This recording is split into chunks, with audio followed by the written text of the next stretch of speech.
A paz do Senhor. Hoje estamos iniciando o segundo trimestre de Escola Bíblica Dominical nesse ano de 2021. Eu sou Janaína Botti e hoje nós vamos fazer a introdução do trimestre, então, com a lição de número 1. Nesse trimestre nós estamos estudando sobre os dons espirituais e ministeriais, servindo a Deus e aos homens com poder extraordinário. O comentarista é o pastor Elinaldo Renovato. E a lição de hoje tem por título: E deu dons aos homens. O textual está em Efésios 4 e 8, pelo que diz: subindo ao alto, levou cativo o cativeiro e deu dons aos homens. E a verdade prática, os dons são dádivas para a igreja cumprir sua missão até que o noivo venha buscá-la. Nós já vimos no primeiro trimestre sobre a atualidade do movimento pentecostal, a atualidade dos dons espirituais. E agora, nesse trimestre, nesse segundo trimestre, então, vamos estudar os dons de uma forma mais detalhada, mais específica. A leitura em classe está em Romanos 12, dos versículos 3 a 8, e 1 Coríntios capítulo 12, dos versículos 4 ao 7. Nós acreditamos, como vimos já no trimestre passado, na atualidade dos dons espirituais. Eles são bíblicos, mas são também para os nossos dias. E eles devem ficar com a igreja até o dia da vinda de Jesus.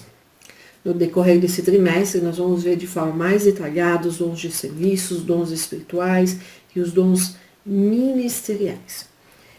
Hoje é só uma breve introdução sobre isso. Hoje também nós vamos ver um pouquinho sobre a igreja de Corinto, que é conhecida como a igreja que tinha todos os dons, mas ela tinha problemas, e nós vamos ver um pouquinho sobre isso. Os dons na Bíblia. O que são esses dons?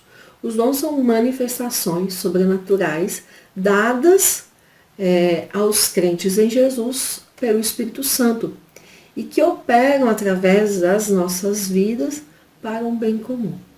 Na declaração de fé das Assembleias de Deus no Brasil, nós lemos que os dons são capacitações especiais e sobrenaturais concedidas pelo Espírito Santo de Deus ao crente para o serviço especial na execução dos propósitos divinos por meio da graça e operados por meio dos crentes em Jesus.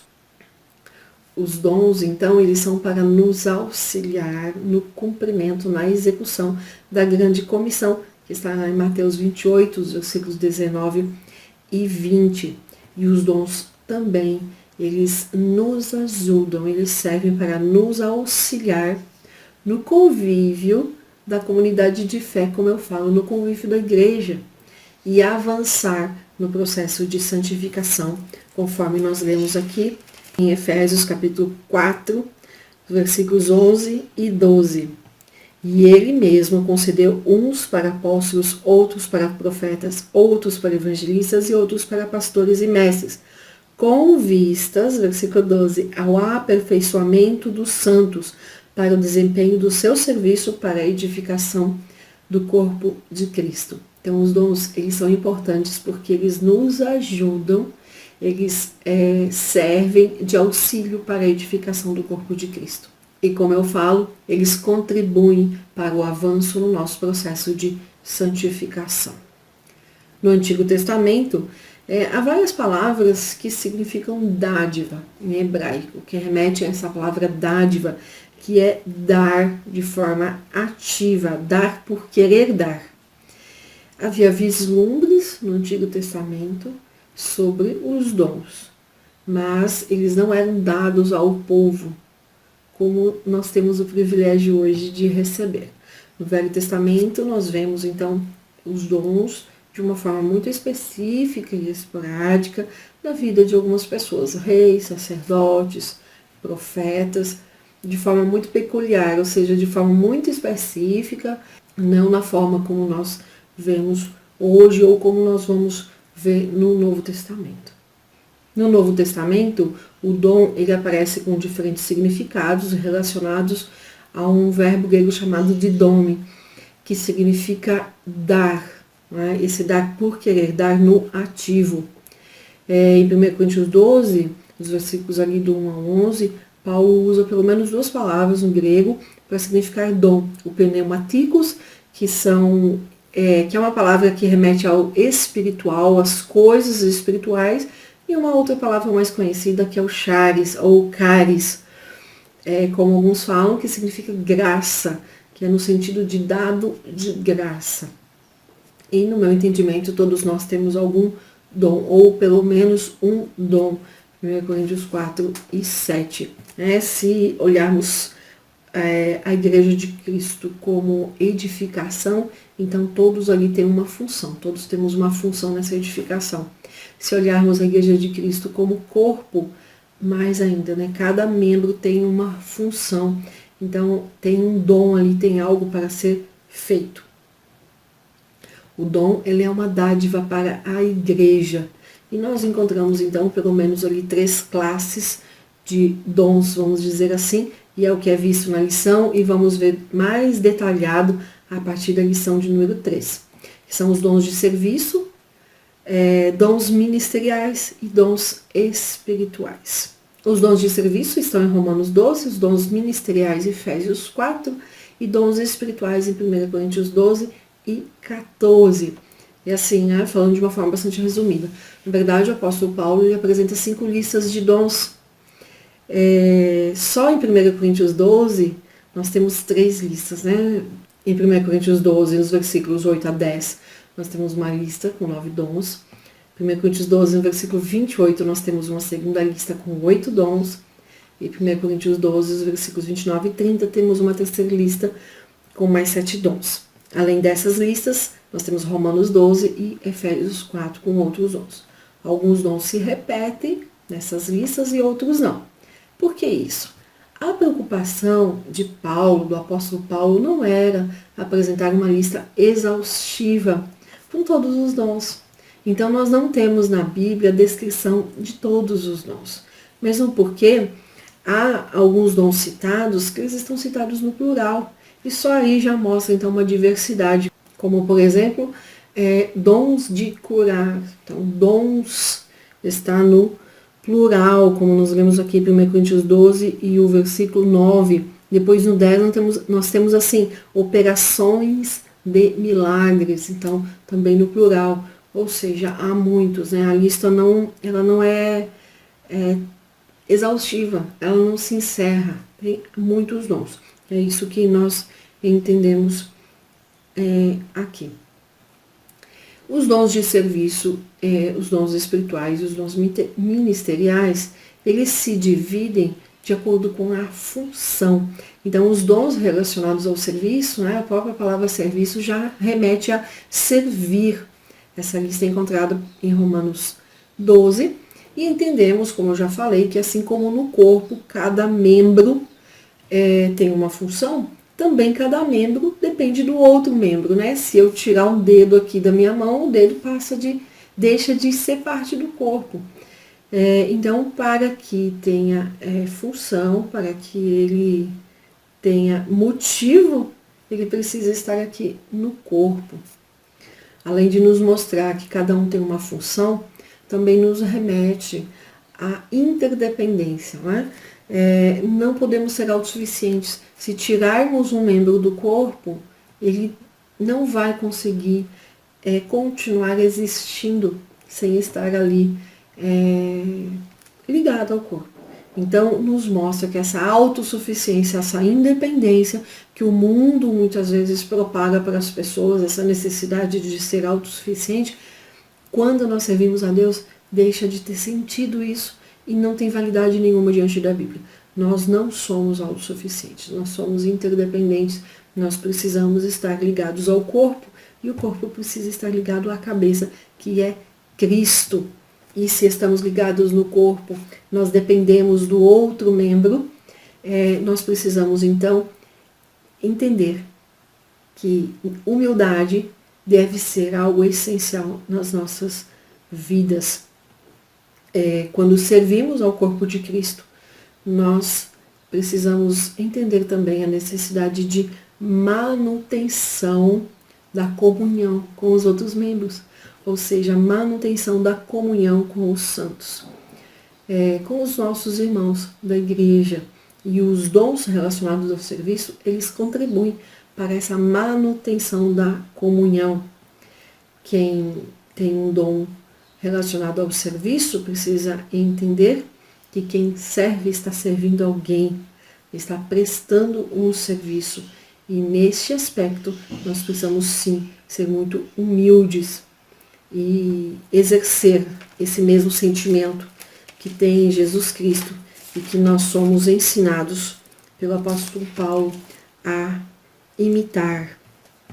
Aqui em Filipenses 2 e 5, nós vemos o seguinte: tende em vós o mesmo sentimento que houve também em Cristo Jesus. E um pouquinho antes no 3, nada façais por partidarismo ou vanglória, mas por humildade, considerando cada um os outros superiores a si mesmo. Então é importante nós termos essa humildade como parte de nós. É essencial para servir. Os dons relacionados ao serviço, eles remetem então à questão do ofício diaconal, né, que é esse serviço que nós conhecemos como os diáconos, mas é muito mais que isso, é um ministério de servir. Também tem os dons de exortação, ligados ao encorajamento, a ajudar aquele que está mais fraco. E os dons de misericórdia, que é repartir, presidir e exercer esses dons de misericórdia. Lembrando ou reforçando que os dons devem ser usados para o outro. Os dons, eles não têm validade nenhuma quando usados para nós mesmos. Os dons são para os outros. E se temos que imitar a Jesus, se é isso, né, que é importante aprendermos com Jesus e imitarmos a Jesus, Jesus veio para servir e não para ser servido. Aí em Mateus 20 e 28 nós lemos sobre isso. Então, os dons não são para nós, são para que nós possamos servir os outros melhor, de forma mais capacitada, de forma mais preparada. Depois dos dons de serviço, então, nós temos os dons espirituais, citados ali principalmente em 1 Coríntios 12, nos primeiros 11 versículos. E aqui Paulo fala sobre os dons espirituais para os coríntios especificamente. Ele quer que eles tenham um bom entendimento sobre isso. Aqui no versículo 1 ele fala assim: a despeito dos dons espirituais, não quero, irmãos, que sejais ignorantes, ou seja, aprendam o bom uso dos dons, aprendam sobre os dons. Por que Paulo está falando isso com os coríntios? Por conta da vida pregressa deles. Antes de se converterem a Cristo, eles tinham uma vida de idolatria, uma vida com depravação, e estavam misturando algumas coisas ali, não estavam com pleno entendimento. Então Paulo veio e explicou para eles o uso dos dons, como deveria ser, como eram os dons, qual a função, porque eles realmente estavam usando ali de forma um pouco diferente do que é para ser usado. Dentro dos dons espirituais, então, nós temos a palavra de sabedoria, palavra da ciência, fé, curas, como eu já disse no plural, operação de maravilhas, profecia, discernimento de espírito, variedade de línguas e interpretação de línguas. E aí dentro dessas três categorias, dessas três classificações de dons que eu citei, os dons de serviço, os dons espirituais e os dons ministeriais, os dons espirituais são os que mais aparecem. Por ser justamente os que mais aparecem, são os dons mais disputados, são os dons mais desejados, mas também há mais distorções no uso desses dons. Veja, os dons relacionados ao serviço são menos procurados, ficam mais escondidos, eles não aparecem. São dons, geralmente, de bastidores. Os dons ministeriais, nós vamos ver em seguida, são dons que também são desejados, mas muitas vezes, depois de experimentados, as pessoas não querem mais, porque eles requerem, eles exigem uma carga muito grande de quem recebe os dons ministeriais, como pastor, evangelista, por exemplo. Requer uma carga, há uma exigência muito grande da pessoa, né? Não é um dom que é usado pontualmente. os dons ministeriais e os dons de serviço, eles são de forma contínua e, portanto, exigem muito mais da pessoa, né? Exigem uma entrega muito maior. Há um peso relacionado aos dons de serviço e aos dons ministeriais. E os dons espirituais, como eles são mais pontuais, vamos dizer assim, eles aparecem mais também, são mais desejados e carecem de um maior aprendizado, de um maior ensino. Então, a necessidade de falarmos deles é a necessidade também de aprendermos mais sobre eles. É onde há mais distorções, é onde há mais práticas condenáveis, infantilidades, ensinos errados. Precisamos sim estudá-los de uma forma mais profunda. Oséias 4:6 fala que o povo perece por falta de conhecimento, e isso cabe muito bem aqui nessa lista de dons espirituais e que nós vamos ver a partir da lição de número 3. E os dons ministeriais, como eu disse, estão lá em Efésios 4, são dons para apóstolos, profetas, evangelistas, pastores, doutores, mestres, ali a partir de Efésios 4 e 11. E esses dons ministeriais, eles servem para capacitar para o serviço cristão, promover o crescimento da igreja local, desenvolver a vida espiritual dos discípulos de Jesus. Então, os dons ministeriais, eles são para servir também, eles são para o corpo de Cristo, mas eles têm um objetivo um pouco diferente dos dons de serviço. Esses dons ministeriais, eles têm ali, como eu falei, uma carga maior, porque eles buscam capacitar e desenvolver os discípulos de Jesus. E sobre os dons ministeriais, vamos ler aqui 1 Pedro 5, versículos 2 em diante. Pastoreai o rebanho de Deus que há entre vós, não por constrangimento, mas espontaneamente, como Deus quer, nem por sorte da ganância, mas de boa vontade, nem como dominadores dos que vos foram confiados, antes tornando-vos modelos do rebanho. Ora, logo que o Supremo Pastor se manifestar, recebereis a imarcessível coroa da glória. Então, como eu disse, os dons ministeriais, muitos almejam, mas poucos conseguem manter, continuar servindo através dos dons ministeriais, porque eles exigem uma carga maior, eles exigem esse pastorear o rebanho de Deus, é contínuo, não há descanso, não há férias, não tem folga, é de forma contínua. E isso requer muito mais das pessoas. E aproveitando que eu estou aqui em 1 Pedro, quero ler então 1 Pedro 4, 10 e 11, falando sobre os dons de uma forma geral. Servir uns aos outros, cada um conforme o dom que recebeu, como bons dispenseiros da multiforme graça de Deus. Se alguém fala, fale de acordo com os oráculos de Deus. Se alguém serve, faça-o na força que Deus supre, para que em todas as coisas seja Deus glorificado por meio de Jesus Cristo, a quem pertence a glória e o domínio pelos séculos dos séculos. Amém. Então os dons, assim como tudo que nós fazemos nessa vida, eles devem glorificar a Deus. Eles não são para que eu brilhe, mas para que a luz de Cristo em mim ilumine outros. Os dons, eles devem servir para os outros e não para mim, para o meu crescimento, para o meu elevo, para a minha realização pessoal. Não, os dons devem ser para servir os outros. E por fim, vamos ver um pouquinho então sobre Corinto, a igreja para quem Paulo escreveu aqui 2 cartas, 2 epístolas, e para quem ele fez essas listas de dons aqui no capítulo 12 e no capítulo 14.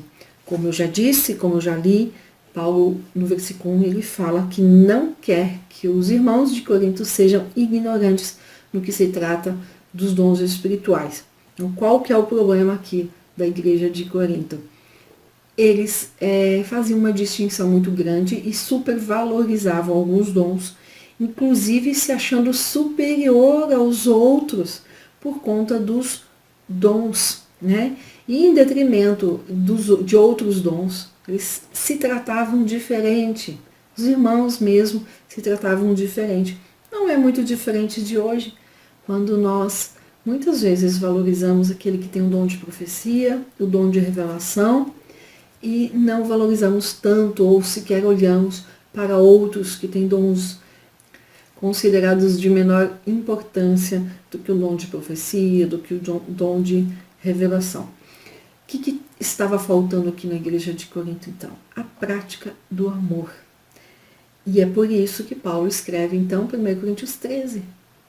Ele fala dos dons de uma forma geral no 12, no 13 ele fala sobre amor, e depois no 14, então, ele vai falar especificamente sobre o dom de profecia, sendo superior ao de línguas, e ele explica aqui outros detalhes acerca dos dons espirituais. O amor entre os irmãos, o amor ágape, é o que vai dar a liga na edificação da igreja de Cristo. Então, sem o amor não tem liga, sem o amor não tem nada desses dons, tem valor. Paulo escreve isso, né? Aqui no capítulo 13, no versículo dos versículos 1 ao 3, ele fala isso, e lá no finalzinho do 13 ele fala: se não tiver amor, nada disso me aproveitará. Ou seja, se não tiver amor, de nada adianta. Nós precisamos entender que os dons, eles vêm de Deus para servir a igreja. Os dons de graça, vêm de graça, não é por mérito. E a igreja aqui de Corinto estava tratando diferente, como se um fosse mais santo do que o outro por causa de determinado dom. E Paulo vem então e mostra que não, que os dons, eles são de graça, dados conforme a vontade de Deus, e não por mérito nosso, não é o que nós fazemos ou o que prometemos para Deus que vamos receber este ou aquele dom. E Paulo também cita aqui, como eu disse, só em 1 Coríntios 12, tem 3 listas de dons, mostrando então uma diversidade de dons. E por que essa diversidade? É para cobrir, vamos dizer assim, todas as necessidades da igreja. Então, cada igreja local vai ter ali dons específicos distribuídos pelo Espírito Santo para ela. Já que é para a edificação da igreja, então cada igreja vai ter ali alguns dons. Algumas, como a igreja de Corinto, podem ter todos os dons. Outras terão dons específicos, porque é de acordo com a necessidade ali da igreja local. Embora eu acredite que todas possam ter todos os dons citados aqui por Paulo. Ainda aqui, 1 Coríntios 12, no versículo 7, nós lemos: a manifestação do Espírito é concedida a cada um, visando a um fim proveitoso, ou seja, para aquilo que for útil. É o Espírito Santo que distribui os dons a cada um para aquilo que for útil. Edificação espiritual, crescimento numérico da igreja, firmeza espiritual, exortação. Como eu disse, cada igreja vai receber ali os dons naquilo que é útil ali para ela, naquilo que ela está precisando. E nós precisamos cuidar com a soberba espiritual, que foi o que pegou aqui a igreja de Corinto. Nós precisamos cuidar, porque a glória deve ser toda para Deus. Somente Deus deve receber a glória. Quando entra soberba por causa dos dons espirituais, a pessoa está querendo glória para si. Ela está querendo mostrar o quanto que ela é usada por Deus, o quanto muitas vezes ela é santa para os outros. E isso não tem validade nenhuma. Nós vemos aqui em Mateus 7, nos versículos 21 em diante, que haverá muita surpresa, né? Olha o que Jesus disse, né? Nem todo que me diz Senhor, Senhor entrará no reino dos céus, mas aquele que faz a vontade de meu Pai que está nos céus. Muitos naquele dia hão de dizer-me, Senhor, Senhor, porventura não temos nós profetizado em teu nome, e em teu nome não expelimos demônios, e em teu nome não fizemos muitos milagres? Então lhes direi explicitamente, nunca vos conheci. Apartai-vos de mim, os que praticais a iniquidade. Ou seja, não é só ter o dom. Se usamos o dom da forma errada, vamos ter essa surpresa aqui. Não é só ter o dom. O dom deve ser usado de acordo com a vontade de Deus, para servir, e não para mérito próprio, para mostrar o quanto somos santos. Porque vai acontecer isso daqui. A pessoa usa o dom para se mostrar, para aparecer, para querer se mostrar santo, para querer mostrar o quanto ela é usada por Deus. E pode levar essa surpresa aqui. Então nós temos que cuidar muito no uso do nosso dom, do dom que recebemos de Deus. Devemos submeter a Deus nossa mente, nosso coração, nossa alma, nossas forças. O Espírito Santo nos capacita a servir acima das nossas capacidades humanas. Ele ministra em nós. Os dons devem ser usados então para isso, para mostrar a unidade do corpo de Cristo, mesmo na diversidade, né, das pessoas, dos dons e de como Deus ali forma a sua igreja local em cada lugar da terra. Essa aula foi mais uma aula introdutória ao trimestre. A partir da próxima semana nós vamos estudar com mais detalhes. Próxima lição vamos entender melhor o propósito dos dons. Eu te convido a estar aqui na próxima semana e estudarmos a lição 2 juntos. Busque com zelo os dons de serviço, os dons espirituais, os dons ministeriais. Sirva a obra do Mestre. Seja mais capacitado por Deus com os dons para servir e servir melhor. Eu espero que essa aula tenha sido bênção para você. Te desejo uma excelente semana e até a próxima. Deus abençoe.